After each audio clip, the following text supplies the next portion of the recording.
Assalamualaikum warahmatullahi wabarakatuh. Bismillahirrahmanirrahim. Alhamdulillahirrahmanirrahim. Wassalatu wassalamu ala asyrafil anbiya'i wal mursalin Sayyidina Muhammadi wa ala alihi wa sahbihi ajma'in, amma ba'd.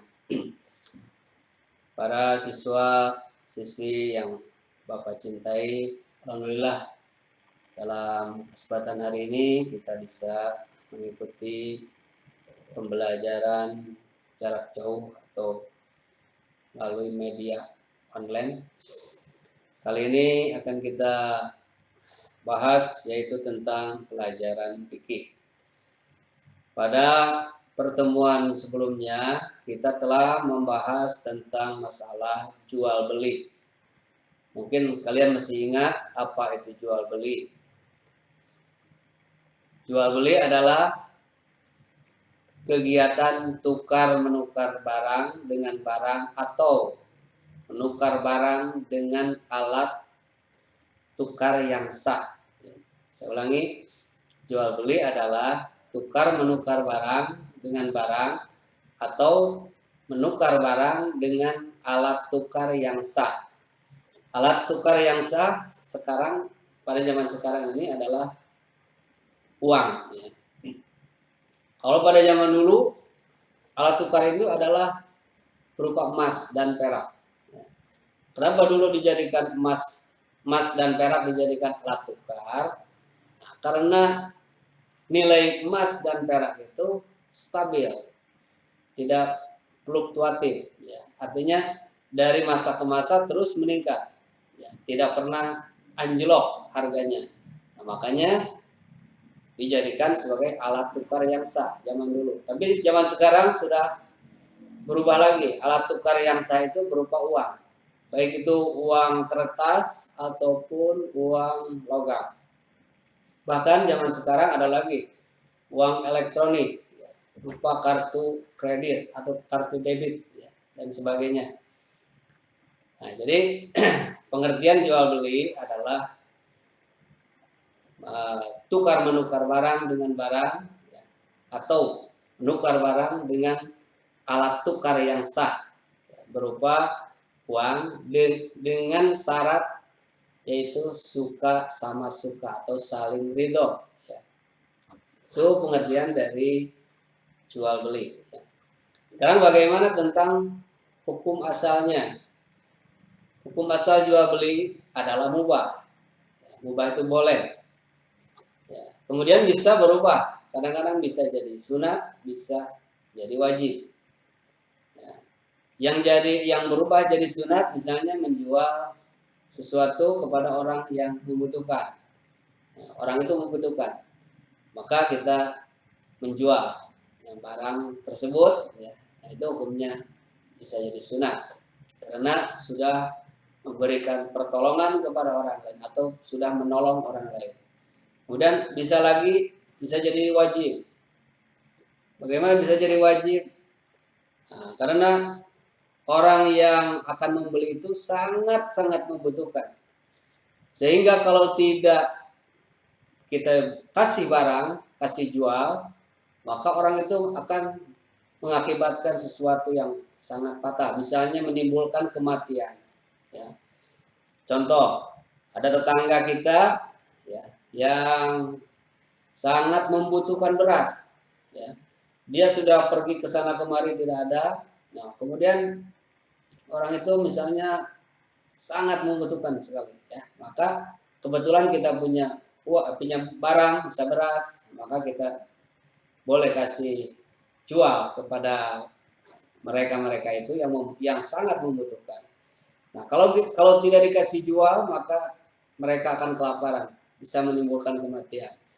Nah, itu hukumnya bisa jadi wajib, ya. Nah, kemudian ada lagi jual beli yang kadang-kadang tiba kepada hukum haram. Ya. Seperti apa? Seperti menjual barang hasil curian. Ya. Sudah tahu kita barang itu adalah hasil curian, maka kita misalnya terjadi jual beli, maka itu hukumnya haram, tidak boleh. Nah, jadi hukum jual beli ini disesuaikan dengan situasi atau kondisi. Ya. Sedangkan hukum asalnya adalah mubah. Ya. Dan Allah telah menghalalkan kepada kita sebagai umat Islam untuk melakukan jual beli. Sebagaimana firman Allah dalam surat Al-Baqarah ayat 275. A'udzubillahi minasyaitonirrajim. Wa ahallallahu al-bai'a wa harrama riba. Yang artinya padahal Allah telah menghalalkan jual beli dan mengharamkan riba. Jadi hukum riba adalah haram, hukum jual beli adalah halal. Itu berdasarkan nas Al-Quran tadi surat Al-Baqarah 275. Sekarang agar jual beli itu menjadi sah sesuai dengan hukum agama, hukum Islam, maka harus terpenuhi beberapa peraturan atau beberapa syarat dan rukunnya. Yang pertama adalah rukunnya, rukun jual beli. Di pertemuan sebelumnya juga sudah kita bahas tentang rukun jual beli. Masih ingat? Apa saja rukun jual beli? Pertama ada penjual, ya, penjualnya. Yang kedua ada pembelinya. Ya. Nah ini dua-dua ini mutlak harus ada. Karena kalau tidak ada penjual ya kita mau bisa beli beli barang dari siapa? Gitu ya.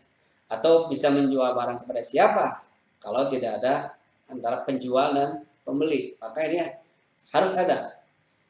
Satu, harus ada penjualnya.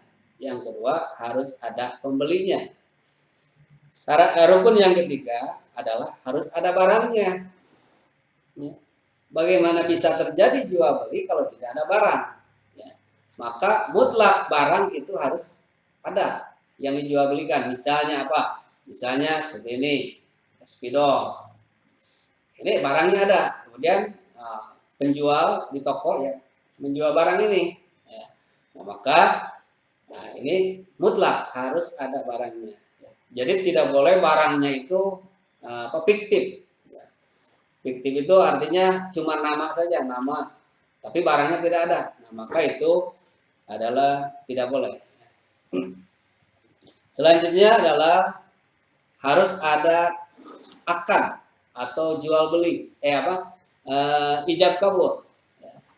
Penjual mengucapkan ucapan yang menjual barangnya, pembeli menerima dengan ucapannya. Seperti mana? Seperti ucapan penjual, saya menjual barang ini dengan harga sekian. Ya. Kemudian pembeli juga harus mengucapkan kabulnya, penerimaannya. Seperti apa kalimatnya? Saya beli barang ini dengan harga sekian. Itu disebutnya ijab dan kabul. Jadi ijab adalah ucapan dari penjual, sedangkan kabul adalah ucapan dari pembeli yang sama-sama mereka saling berhubungan ya, pada saat itu juga. Dan disyaratkan di dalam ijab kabul harus nyambung. Ya. Harus nyambung itu maksudnya antara penjual ya, tadi menjual barangnya terutama disebutkan. Misalnya saya jual HP ini harga sekian. Maka si pembeli juga harus menyatakan bahwa dia itu membeli HP. Ya. Jangan sampai si penjual mengucapkan ijabnya menjual HP, si pembeli mengucapkan kabulnya dengan barang lain, misalnya dengan motor. Nah, maka itu tidak nyambung kan. Maka antara ijab dan kabul maka harus sesuai, seimbang ya. Artinya nyambung. Kalau menjual A, maka si B menerima juga A gitu. Nah, kemudian syarat yang berikutnya adalah harus adanya kerelaan dari kedua belah pihak. Ya. Si penjual merasa senang atau rela, si pembeli pun sama harus rela. Artinya tidak boleh ada paksaan di dalam jual beli. Ya. Kalau dipaksa, ya, maka itu tidak sah jual belinya. Seperti contoh begini, pada zaman dulu, ya, pada zaman penjajahan, ya, Seseorang itu punya tanah, ya. Kemudian datang orang Belanda, nah, maka tanah itu akan dibeli. Sedangkan si yang punya tanah itu tidak mau menjualnya. Nah, kemudian dengan tekanan, ya kalau kamu tidak jual tanah ini maka akan dibunuh. Nah, itu artinya ada penekanan. Nah, maka secara hukum maka jual beli yang semacam demikian itu adalah tidak sah karena tidak ada kerelaan dari kedua belah pihak. Ya. Nah, jadi itulah rukun jual beli, ya, ada 5.